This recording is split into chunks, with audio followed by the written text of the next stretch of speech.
خپل کور کې د ځان سره کلاشنکوف هم ساتلی شي، بلکې ساتل پکار دی ولا مسنونه طریقه ده.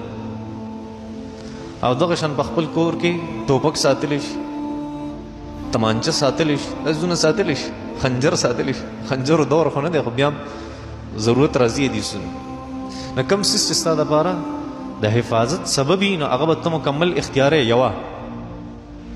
د دې نه دا هم ثابتېږي په یو طرف کې چې یاره ستا یو ځای دی، ستا دفتر دی، ستا جومات دی، ستا مارکیټ دی، ستا پلازه ده، او ستا کور دی، ستا حجره ده، ستا بیټک دی، نو په هغې کې ته کیمرې هم لګولی شي د دې دپاره چې څوک غلا نه کوي، څوک ماته نقصان نه رسوي، څوک زما بېعزتي نه کوي. پوهېږئ په دې خبرو باندې؟ نو کیمرې لګول او ځان سره تمانچه ساتل او ځان سره ټوپک او کلاشنکوف ساتل په خپل کور کې او په خپل ځای کې، دا چرته هم په الله جل شانه باندې د توکل منافي نه دي.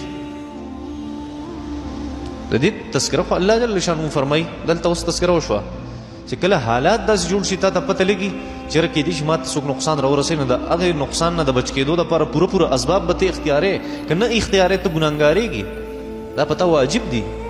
پوهېږئ په دې خبرو؟ نو الله جل شانه فرمایي ولا جناح علیکم، نشته دی ګناه په تاسو باندې، ان کان بکم اذن، که چېرې وي په تاسو باندې تکلیف، من مطرن د باران د وجې نه، او کنتم مرضى یا تاسو ناجوړه، ان د دې خبرې ګناه نشته چې تضعوا اسلحتکم، چې تاسو خپله اسلحه هغه کوزه کې، تضعوا چې تاسو کېدی اسلحتکم خپله وسله، وخذو ونیسئ ځان سره حذرکم خپله اسلحه، یعنې ضرورت څیزونه ځان سره بیا هم وساتئ. بار بار الله جل شانه دا فرمایي. د دې نه معلومیږي چې چرته هم په دشمن باندې اعتماد، چرته هم په دشمن نه د خیر تمه نه کول پکار، چرته هم دی راتلی شي په سړي باندې ګزار او حمله کولی شي، دی به ځان تیار ساتي. ښه اوده به نه، د آیت مبارکه دې باره کې دی چې انسان به اوده کېږي نه. اوده کېږي دا مطلب نه چې خوب به نه کوي، مطلب دا چې همیشه به چست سستی به بده کې نه. وخذوا حذرکم، ونیسئ خپل اسلحې د خپل ځان سره. ان الله بشک الله اعد للکافرین عذابا مهینا، الله د کافرو دپاره دردناک عذاب، سپکونکی عذاب هغه تیار کړی دی. څه مطلب دی؟ مطلب دا دی چې یاره الله فرمایل چې د کافر دا په تاسو باندې ډایرکټ حمله کولی شي، ځان تیار ساتئ.